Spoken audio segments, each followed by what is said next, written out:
Já é uma tradição do Ju Responde no GP do Canadá. Por que a equipe A, que estava ganhando, não ganhou? Por que a equipe B ganhou? Será que eles chegaram de vez? Calma, porque realmente Montreal é uma pista diferente. Eu vou explicar por que foi o George Russell, que aliás estava merecendo uma vitória nesse ano, e a Mercedes, que aproveitaram essa brecha aí na temporada.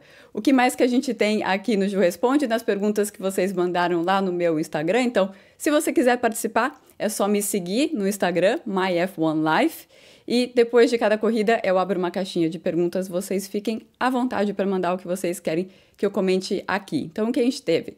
A melhora da Mercedes, o que aconteceu, como que a McLaren perdeu a vantagem sobre o Norris, qual é o ânimo do Norris para ir para o restante da temporada depois que aconteceu, bafafá da Ferrari, o que está acontecendo com o Fred Vasseur, também sobre a estratégia da Ferrari, como eles estragaram a corrida dos dois pilotos, essa é a pergunta.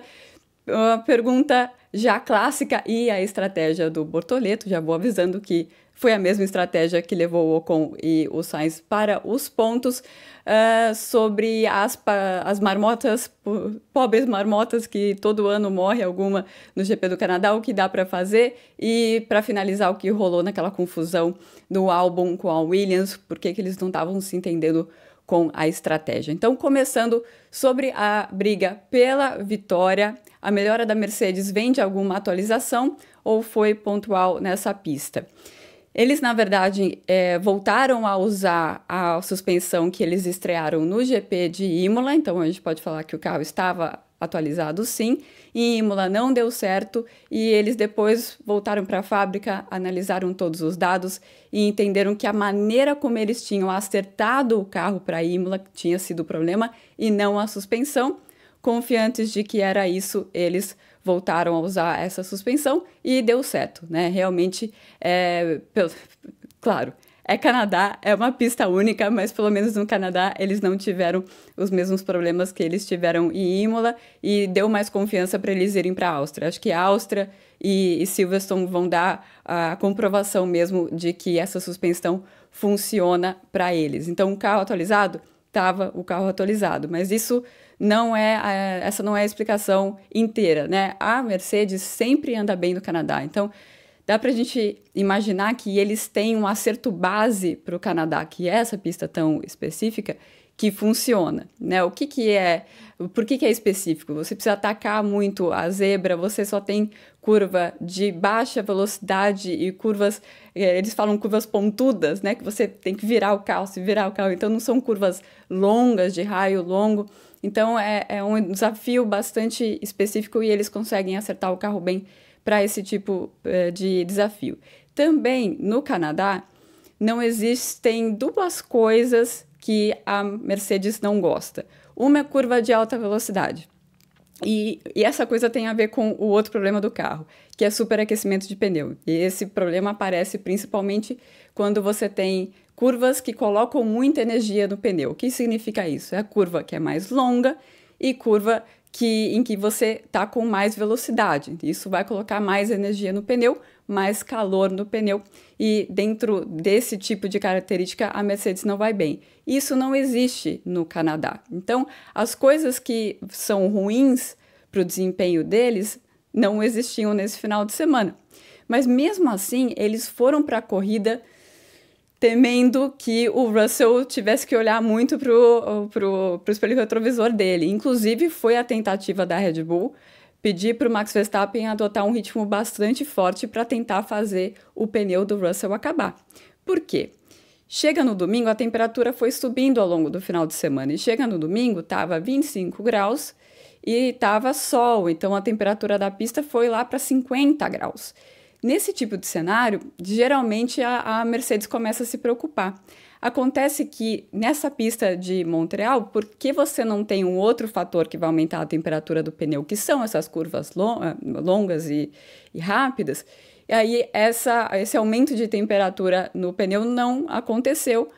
O fator limitante continuou sendo o graining, que é algo que tem mais a ver com baixa energia e baixa temperatura dos pneus, e com isso eles não sofrem tanto quanto os outros, e eles foram bem também na corrida. E por que tanta dúvida a respeito disso, né? A superfície, o asfalto dessa pista de Montreal, ele é relativamente novo. No ano passado, eles correram nesse asfalto novo, mas choveu em boa parte da corrida. Então, eles não tinham muito uma referência de, com o céu aberto, o solzão e a temperatura lá em cima, como os pneus iriam responder a esse asfalto novo. E agora a gente sabe que mesmo com calor para Montreal, 25 graus é calor, mesmo com calor, mesmo com a pista indo até 50 graus, mesmo assim, a energia que as curvas colocam no pneu é tão baixa, e também que o asfalto coloca no pneu é baixa também, e também tem o fator que tem retas longas que ajudam a controlar a temperatura do pneu, tudo isso faz com que superaquecimento não seja um problema, ou seja, o problema que a Mercedes tem, e continua tendo muito provavelmente, não foi algo que influiu nesse grande prêmio. Então, essa é a explicação porque a Mercedes, de uma hora para outra, colocou os dois carros no pódio. E a McLaren? A McLaren, que pela primeira vez na temporada não tinha nenhum carro no pódio, eles perderam a vantagem que eles tinham e tem a ver com a diretiva técnica. Eu acho que a gente vai ver o resultado de diretiva técnica, mas quando a gente tiver pistas em que você tem curva de alta e curva de baixa na mesma pista. Esse não foi o caso da Espanha e esse não foi o caso do Canadá também. Por que eu digo isso? Porque essas asas flexíveis, elas servem justamente para evitar que o carro tenha que ter o comprometimento entre o rendimento dele na curva de baixa e o rendimento dele na curva de alta. Então, por isso que a gente vai ver um pouco mais para frente, talvez um pouco em Silverstone, que tem as últimas curvas ali um pouco mais travadas. Então, não imagino que não tenha a ver com a diretiva ainda, e talvez a McLaren, eles dizem que não atrapalhou nada o desempenho deles, mas veremos nas próximas corridas do campeonato. Mas qual que foi o motivo, né, para eles não irem tão bem? Justamente o que a Mercedes não gosta são coisas que a McLaren gosta muito, né? Quais são as vantagens do carro da McLaren? É um carro que ele é bom de curva de alta velocidade, o carro da Red Bull também é bom. É um carro bastante equilibrado entre curva de alta velocidade e curva de baixa velocidade, então quando você tem um circuito que é bem variado, a McLaren vai muito bem, porque eles têm que fazer menos comprometimentos no acerto do carro para ir bem em todos os tipos de curva, um carro bem equilibrado em todos os tipos de curva, então quanto mais variado o circuito, maior a vantagem da McLaren. E também tem aquela questão do pneu. Então, quando você tem superaquecimento do pneu, principalmente quando ele vem de dentro do pneu e não da superfície, a McLaren voa. Então, esse tipo de superaquecimento a gente teve em Miami, por exemplo, e um circuito com pistas de média, de alta velocidade, a gente teve na Espanha, por exemplo. Então, são exemplos de pistas que gostam do carro da McLaren ou que o carro da McLaren gosta dessa pista. E dessa pista do Canadá, como não tem esses fatores, os superpoderes da McLaren, por assim dizer, ficaram sem ação, né? Não tinham, não seriam algo que trariam qualquer vantagem para eles. Então, sem a vantagem dessas coisas que eles fazem muito bem, virou um carro normal, entre aspas. O quão enfraquecido entra o Norris para o GP da Áustria depois da batida com o Piastri? Olha, pegou bem o fato do Norris logo de cara falar, desculpa, foi culpa minha. Em momento algum ele falou, eu acho que ele deu uma fechada. Nada. Ele falou, nossa, que idiota que eu sou. Foi lá, falou pro Oscar, logo que viu o Oscar, não sei se vocês viram essa cena, que ele meio que pensa, acho que eu vou fazer na frente das câmeras, porque imagino que ele não sabia qual era a reação que o Oscar ia ter, e o Oscar, sendo o Oscar, falou, não, comigo não aconteceu nada, tudo bem. Tipo, claro que seria muito diferente se o Oscar tivesse saído da corrida também, ele tivesse acabado com a corrida na McLaren completamente. Então, ele foi bem visto dentro da McLaren, que ele se desculpou logo de cara, mas era uma coisa que o Zac Brown já tinha falado desde o começo, eles vão bater em algum momento. E o André Stella sabia que eles iam bater em algum momento. E o Stella estava quase agradecendo o fato de ter acontecido, de ele não estar falando com os pilotos dele sobre algo hipotético. Já está falando de algo assim, isso aqui é o que a gente não quer ver. E ele falou, a McLaren não vai colocar a mão, a McLaren não vai ficar falando, não, você não ataca, você não ataca. Ele falou o seguinte, que a gente não quer que o resultado do campeonato seja fabricado por nós, mas ele admitiu que ele vai ter uma conversa com os dois e vai falar, olha, é isso aqui que a gente não quer que aconteça. A McLaren perdeu 10 pontos e vocês têm que ter mais cuidado do que isso. Foram essas palavras do André Stella. Mas voltando ao Lando, por que foi uma corrida muito, muito difícil para ele? Porque ele tinha uma pequena atualização na suspensão dianteira que foi para ele justamente porque ele era o piloto mais desconfortável com o carro em classificação. Então, quando ele tenta tirar o máximo de desempenho daquele carro, o carro tem comportamentos que não dão muita confiança para ele e por isso ele tem falhado em várias classificações. E esse tem sido o calcanhar de Aquiles dele na temporada, né? Porque o ritmo de corrida dele é muito forte e foi muito forte nesse domingo, por isso que ele chegou ali no final da corrida atacando o Piastri, que tinha largado muito mais à frente do que ele. Mas acontece que mesmo com essa atualização, só para ele foi mal na classificação de novo. Né? Ele não parece estar conseguindo acompanhar a evolução da pista com a evolução do carro, aquela coisa que o Verstappen é conhecido por fazer de maneira brilhante, ele não tem conseguido fazer esse acompanhamento do que ele tem que fazer a cada Q1, Q2, Q3, o que ele tem que fazer com ajuste de asa e tudo para deixar o carro tinindo para o Q3. Ele vai indo, quando chega no Q3, às vezes acontece muito de como a classificação é no final da tarde, geralmente, né? E acontece muito de no Q3 diminuir a temperatura, foi o que aconteceu no Canadá. E aí ele se perde nessa entender como está a aderência neste último momento da classificação. E com isso ele tem uma classificação ruim. E o fato disso ter acontecido mesmo com essa atualização, então a equipe está tentando dar para ele o que ele está pedindo, e mesmo assim ele não rende, não foi algo nada bom pro Norris. Então ele não vai muito confiante para a Áustria, mas com a esperança de que talvez essa atualização funcione melhor num circuito de verdade, um circuito menos ímpar do que o circuito do Canadá. A Ferrari. Sempre várias perguntas sobre a Ferrari. Esse bafafá, fazia tempo que eu não ouvia essa palavra, bafafá, todo da Ferrari é sério mesmo ou é só para colocar pressão em cima do Vasseur? A mídia italiana serve como mensageira do alto escalão da Ferrari? Bem colocada essa pergunta. Sim, eu não sei se é o alto escalão, tá? Mas a maneira como apareceram as matérias foi algo coordenado. Né? E a imprensa italiana trabalha desse jeito. Eu vejo a imprensa britânica, a Fleet Street, né? Que é a imprensa de jornais britânicos, não a especializada em corrida. Mas a de jornais, eles também trabalham juntos, que eu acho que a nossa tradição no Brasil é completamente diferente, eu acho super estranho, mas eles estão sempre juntos, sempre trocando informação e sempre assim, qual é a pauta hoje? É muito, muito diferente do jeito como é feito no Brasil. Mas sim, eles trabalham meio que juntos e o nível de detalhamento das matérias não era assim, Vasseur está perdendo apoio. Vasseur está perdendo apoio por causa disso. Dá a entender que tem um briefing. Tem um briefing que vem de alguém lá de dentro. Se é alto escalão, se não é, tem briefing.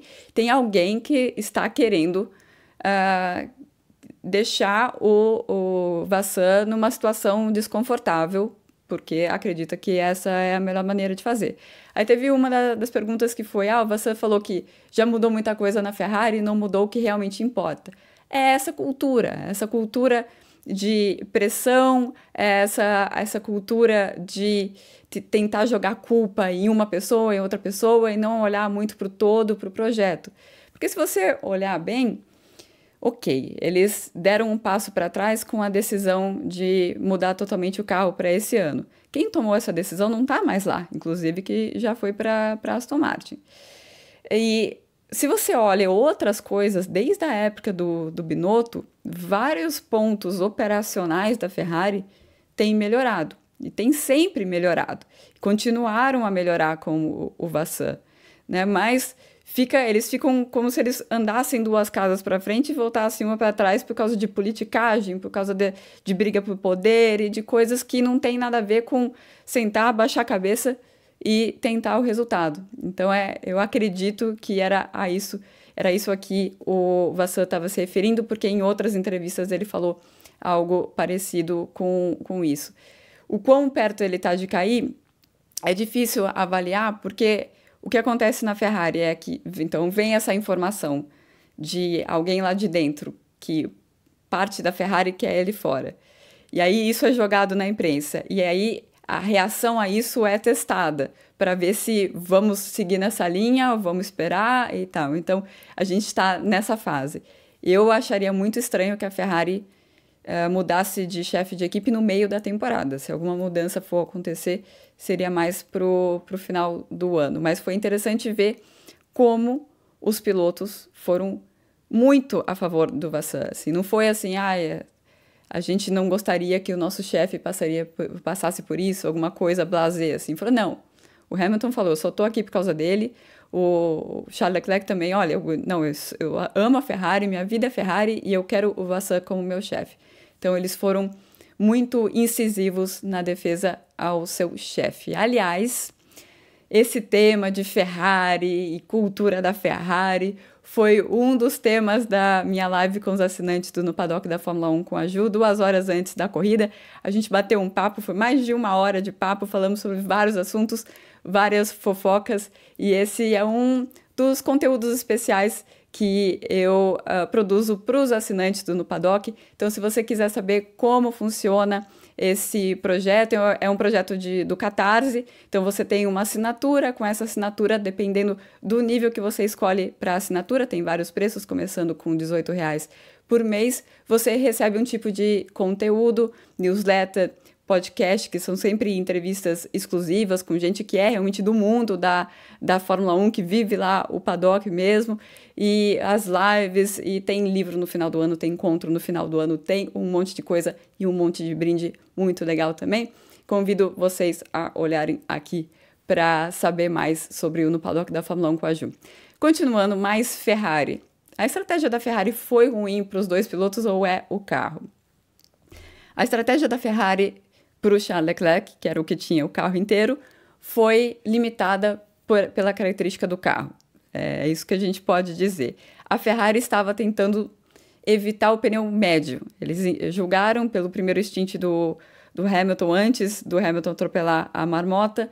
Eles avaliaram ali que o pneu médio não era uma boa para o carro da Ferrari. Eles aproveitaram que o Charles Leclerc estava largando com o duro e mantiveram o Leclerc com o duro pela maior parte da corrida, e ele ficou bastante irritado porque ele queria fazer uma parada.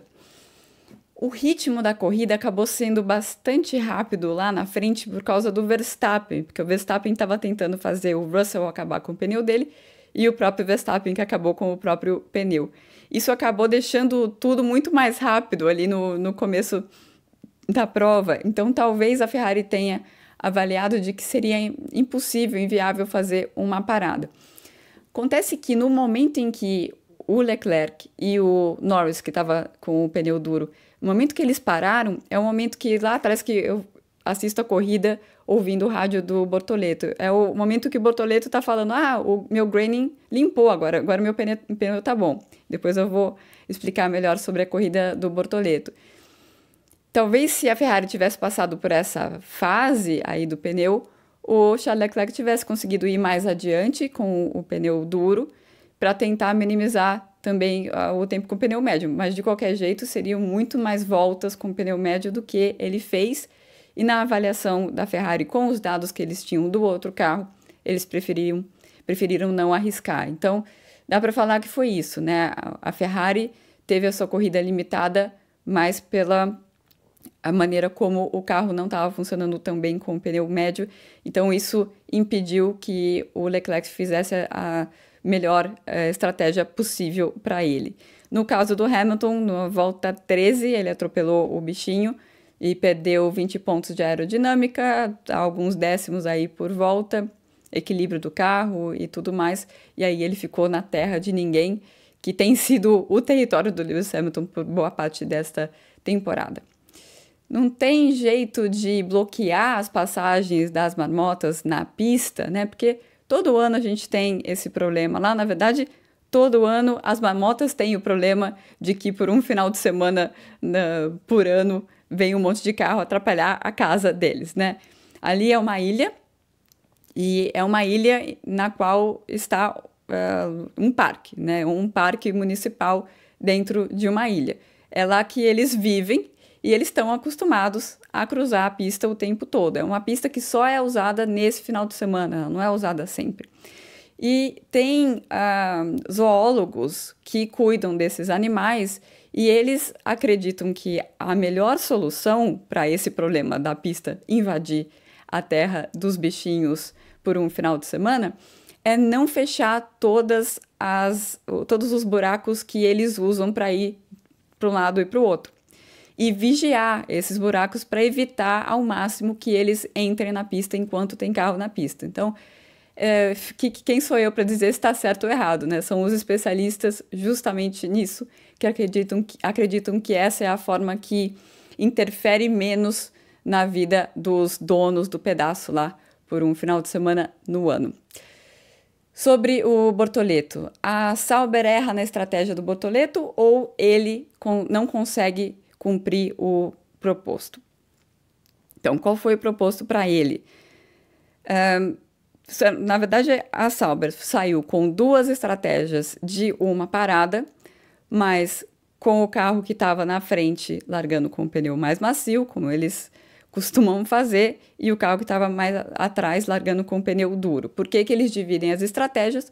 Se aparece um safety car no começo da prova, o Nico aproveita. Se aparece um safety car no final da prova, o Bortoleto aproveita. Não no final do jeito que apareceu, né? Mas antes dele parar, vocês me entenderam. Não apareceu o safety car no meio da corrida dos dois, só aquele no finalzinho que ali todo mundo já tinha parado e ninguém se aproveitou, até porque não teve relargada e tudo mais. Mas dá para entender porque eles dividem a estratégia, completamente normal, a estratégia, boa estratégia, inclusive com a mesma tática, o piloto que estava na frente dele, largando na frente dele, que é o Esteban Ocon, foi para os pontos, o piloto que estava largando atrás dele, que é o Carlos Sainz, foi para os pontos. O Sainz não devia estar ali, o Sainz tem um carro muito melhor que devia estar no top 10 de qualquer maneira, certo? Mas, comparando mais com a corrida do Ocon, o que acontece? O Ocon, ele consegue passar o Oliver Baumann, que é o primeiro piloto que começa a sofrer bastante com o pneu médio, e ele começa a segurar todo o pelotão e colocar todo mundo num trenzinho de DRS. E o Ocon se livra desse trenzinho de DRS e começa a fazer o seu próprio ritmo. Ele tá lá pensando, eu vou levar esse pneu duro até quanto der, esperando um safety car, se não aparecer de qualquer maneira, eu faço só uma parada. E logo depois, né, na volta 15, o Sainz passa o Bortoleto e também desgarra desse grupo do trenzinho de DRS e faz a sua corrida lá e faz só uma parada. Eles dois só param na volta 57, então eles conseguem levar esse pneu até o 57. O que acontece com o Bortoleto? Como eu falei, eu estava ouvindo o rádio dele o tempo todo. Primeiro que ele não segura o pelotão para o Hülkenberg, isso não acontece em momento algum. O que acontece é que ele começa a ter ali no trenzinho de DRS muito graining. E ele fica 15 voltas reclamando no rádio consistentemente de que, olha, meio que pedindo para parar. Falando, vocês estão vendo meu pneu? Não tá dando, não tá dando. E a equipe falando, continua, a gente não tem uma outra... Continua fazendo o nosso plano aqui. Eles até falam, a gente está vendo o que a gente pode fazer. Mas não tinha muito que eles pudessem fazer, porque a Sauber foi com só um jogo de pneu duro para a corrida. Então, chegam num momento, lá pela volta... Foi mais ou menos quando o Leclerc parou, lá pela volta 29, 30, que o Gabriel vai para o rádio e fala, agora meu pneu tá bom. O que aconteceu? O graining limpou. O que é o graining? É quando a borracha sai da superfície do pneu e aí, por conta de temperatura subindo, descendo, ela gruda de novo no pneu, mas ela gruda como uma bolinha, assim. E o que o piloto sente? Sente que ele não está pilotando com o pneu mesmo apoiado. Então, ele sente falta de aderência. também por uma questão de temperatura e tudo mais, essa borrachinha se solta de novo e daí o pneu fica liso de novo. E é isso que o piloto sente. Nossa, o meu grain limpou, meu pneu tá bom, agora eu tô bem. Acontece que nesse período de graining, que foi quando ele foi passado pelo Sainz e pelo Tsunoda, ele perdeu contato com esse grupo. Então, é nesse momento que a estratégia dele não funciona, mas não funciona porque o graining foi bastante acentuado, porque ele perdeu, ele teve um ritmo pior do que esses pilotos que conseguiram passá-lo. Então, em relação ao Sainz, se não me engano, ele perde 10 segundos em 15 voltas. Então, é isso o que distancia ele da zona de pontuação e não a estratégia em si. Então, muita coisa para o Bortoleto rever. Os pneus são super complicados, são super sensíveis na Fórmula 1, e aí para eles entenderem o que deu certo, o que não deu certo para ele nessa corrida, mas certamente não foi a estratégia em si. Aí algumas pessoas perguntaram por que, será que ele não ficou muito tempo na pista? Não, ele não ficou muito tempo na pista, porque para você fazer uma estratégia de uma parada funcionar, a ideia era ficar o maior tempo possível com o pneu duro, e depois, para você ter poucas voltas para fazer com o pneu médio, e aí você criar o que chama o tire offset, que é uma diferença de vida de pneus, de número de voltas dos pneus em relação aos adversários que você tem ao seu redor. E daí, com isso, ele passou o Hadjar e ele passou o Gasly, mas ali ele já estava mais atrás. E o piloto que estava indo com ele foi o Tsunoda, que parou depois dele. Então, o Tsunoda tinha um tire offset em relação a ele, né? Tinha um pneu mais novo em relação a ele. Mas isso tem a ver com a quantidade de voltas que ele conseguiu fazer no pneu duro. E para finalizar, falando em estratégia, o que rolou com o Albon e a confusão da estratégia da equipe. Então, a Williams fez exatamente a mesma tática da Sauber. Então, o piloto que estava largando, os dois pilotos fazendo uma parada, o piloto que estava largando mais na frente, que era o Albon, largando com o pneu médio, e o piloto que estava largando atrás, o Carlos Sainz, com o pneu duro. Os dois com a missão de com um target lap, né? É uma volta que é a meta que eles têm que chegar para conseguir fazer só uma parada. E o Albon, ele começou primeiro a sentir que o pneu não ia durar nada. E ele começa a reclamar com a equipe. Depois a equipe decide que não, é melhor a gente manter você nessa tática de uma parada. Você vai perder um pouco de tempo agora, mas isso compensa com o fato de que você vai parar uma vez a menos. Eles fazem a conta lá, que o piloto não tem como fazer a conta na hora que ele está pilotando. Por isso você tem a equipe falando qual é a melhor estratégia para você. E aí a equipe fala, não, é melhor para você ficar aí. E daí a equipe depois chama ele pro box, ainda tá cedo, tá longe da target lap, que ele tem que chegar. E daí ele fala, não, agora eu vou ficar. Agora que a gente já perdeu tempo, agora eu vou ficar, vamos nessa tática aí até o final. E a gente não viu como esse filme iria acabar, mas pelo que se a gente compara com a corrida do Hülkenberg, a target lap, essa volta aí que a Williams estava achando que era a volta até a qual eles tinham que levar o pneu médio para ir até o final, essa volta eram muitas voltas. Se não me engano, eram 5 voltas a mais do que o Hülkenberg fez. E mesmo assim, o Hülkenberg fez 51 voltas no pneu duro e foi tranquilo. Outros pilotos que começaram com pneu duro, então com o carro mais pesado, fizeram 57 voltas com pneu duro. Então, a falha da Williams foi entender qual era o momento em que dava para trocar o pneu médio pelo duro e ir até o final. Bom, esse foi o Ju Responde do GP do Canadá. Muitos assuntos, né? Em todo o pelotão, no meio, na frente e no final do pelotão para a gente comentar. E vamos esperar por mais uma corrida animada na Áustria. Eu já consigo prever que na Áustria eu vou estar falando de alguma disputa por posição, porque é uma pista em que o piloto é jogado para cima do outro e sempre tem questão de limite de pista e de disputa de posição, punição polêmica e tudo mais. Será que eu tô certa? Vamos esperar, daqui 2 semanas a gente tem a resposta.